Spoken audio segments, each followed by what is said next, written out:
প্রিয় দর্শক শ্রোতা বন্ধুরা, আসসালামু আলাইকুম। পাকিস্তানের সাবেক প্রধানমন্ত্রী ইমরান খানকে ক্ষমতাচ্যুত করার পিছনে আমেরিকার হাত ছিল বলে কিছু গোয়েন্দা রিপোর্ট ফাঁস হয়েছে। আসলে বিশ্বে যতগুলো এ ধরনের ঘটনা ঘটে তার পিছনে আমেরিকার হাত থাকে, এটা নতুন কিছু না। তবে আমরা দেখছি তারা ইরানের ধর্মীয় নেতা, সর্বোচ্চ ধর্মীয় নেতা খামেনেইকে ক্ষমতাচ্যুত করতে তারা ব্যর্থ হয়ে তাকে গুলি করে তারা বোমা মেরে তাকে হত্যা করেছে এবং ইরানের বহু জেনারেলকে হত্যা করেছে, বিজ্ঞানীকে হত্যা করেছে।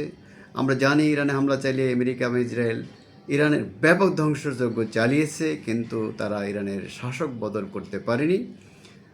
এটা এটা আমেরিকার বিরাট ব্যর্থতা। ইরানের সাথে যুদ্ধ বিরতির পর তারা একটি সমঝোতায় পৌঁছানো, বিশেষ করে একটি চুক্তিতে পৌঁছানোর খুব চেষ্টা করে বারবার না পেরে ব্যর্থ হয়ে তারা হুমকি দিচ্ছে এবং সেখান থেকে তারা আবার হুমকি তুলেও নিচ্ছে। ট্রাম্প অনেকদিন ধরে এই খেলা খেলছেন, কিন্তু যুদ্ধে তারা শেষ পর্যন্ত ইরানের সাথে পেরে উঠতে পারছে না। ইরানের শাসক বদল করতে পারেনি, ইরানের তেমন কোনো পরিবর্তন তারা আনতে পারেনি, কিন্তু ক্ষয়ক্ষতি করেছে। হরমুজ প্রণালী নিয়ন্ত্রণ পর্যন্ত আমেরিকা নিতে পারেনি, বারবার চেষ্টা করে ব্যর্থ হয়েছে। এখন লজ্জার মুখে ট্রাম্প নতুন করে ইরানে হামলা চালানোর হুমকি দিয়ে আবারও সেটা প্রত্যাহার করেছেন, স্থগিত করেছেন। কারণ ইরান একটি নতুন প্রস্তাব পাঠিয়েছে। সেই প্রস্তাবে কী আছে আমরা দেখতে পাচ্ছি। ইরান বলতেছে যে তারা তাদের যে ইউরেনিয়াম সমৃদ্ধ করেছে, সেটা আমেরিকা নিতে চাইলেও তারা পারেনি, ধ্বংস করেছে বলে বারবার দাবি করলো, সেটা তারা পারেনি। ইরানের মিসাইল এবং ড্রোন প্রযুক্তি ধ্বংস করার কথা বললো, মজুদ ধ্বংস করার কথা বললো আমেরিকা, সেটাও পারেনি। অর্থাৎ মিথ্যা দাবি করে আসছিল একে একে, এবং তারা বারবার দাবি করে তারা যুদ্ধে জিতেছে।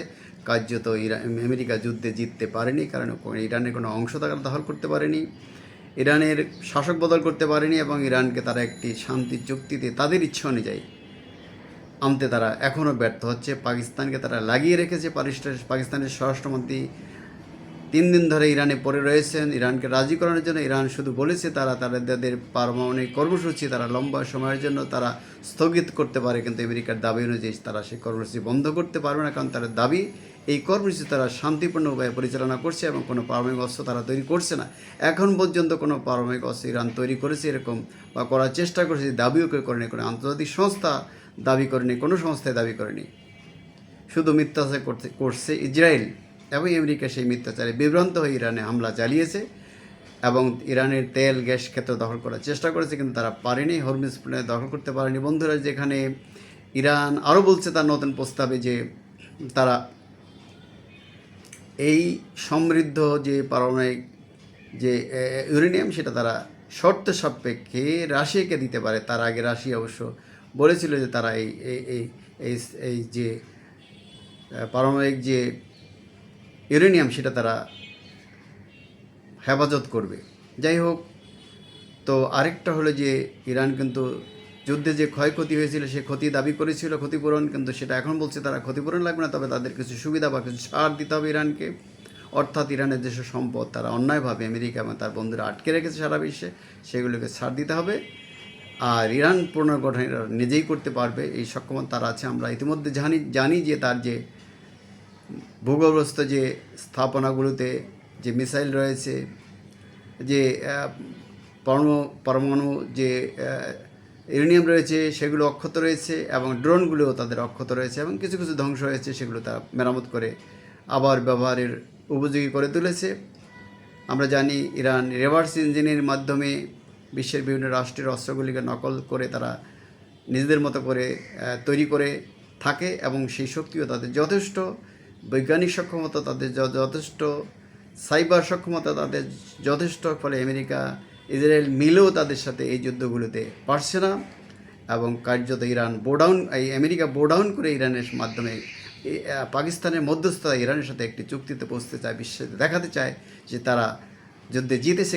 কিন্তু আমরা দেখতে পাচ্ছি, গোটা বিশ্ব দেখতে পাচ্ছে যে আমেরিকা কিন্তু এই যুদ্ধে প্রথমত জিতে গেল, ইরানের ব্যাপক ক্ষয়ক্ষতি করতে পারলো, বহু লোক হত্যা করতে পারলো, অনেক প্রতিষ্ঠান ধ্বংস করতে পারলো, তারা কিন্তু যুদ্ধে বিজয়ী হতে পারেনি লং রানে। অর্থাৎ দীর্ঘমেয়াদে ইরানই জিতে গেছে, কারণ ইরানের শাসক যে দল আছে বা গোষ্ঠী আছে তারা অক্ষত রয়েছে, ইরানের সক্ষমতা অক্ষত রয়েছে অল্প কিছু ক্ষতির পরে, এবং ইরানের যে হরমুজ প্রণালী নিয়ন্ত্রণ ইরানের হাতে রয়েছে, যার কারণে আসলে আমেরিকা সহ তার বন্ধুরা খুবই খারাপ অবস্থায়, নাজুক অবস্থায় রয়েছে। ইরানের কাছে খুব বিধ্বস্ত, বারবারই তারা হোঁচট খাচ্ছে, চকোটাঘাত খাচ্ছে বলা যায়।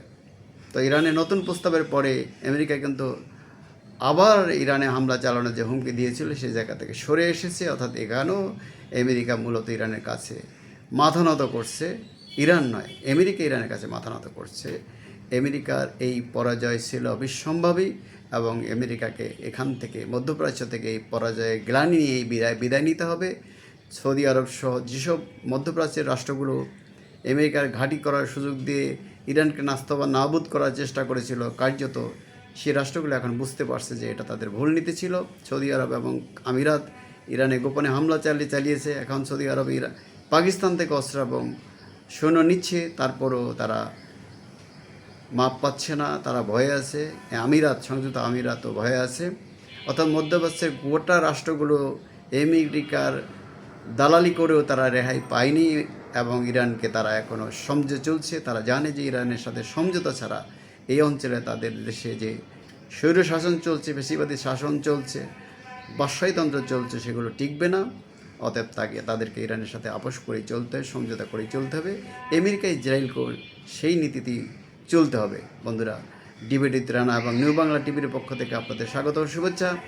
আমরা আবারও কোনো নতুন বিষয় নিয়ে আবার হাজির হব আপনাদের সামনে। ততক্ষণ মধ্যে আমরা সবাই ভালো থাকতে চাই। ইতিমধ্যে আমার চ্যানেলটাকে সাবস্ক্রাইব, লাইক, শেয়ার করার জন্য আপনাদের বারবার অনুরোধ জানাচ্ছি আমাকে সহযোগিতাগুলি করার জন্য। কারণ আমার প্রয়োজনে, আপনাদের সকলের প্রয়োজনে আমাকে কথা বলতে হবে এবং আপনাদেরকে আশা করি আপনারা সেখানে আমার মধ্যে যদি কোনো ভুল থাকে সেটা ধরিয়ে দেবেন, কমেন্ট করবেন, লাইক করবেন, শেয়ার করবেন এবং নতুন পরামর্শ দেবেন আমাকে। খোদা হাফেজ, আসসালামু আলাইকুম।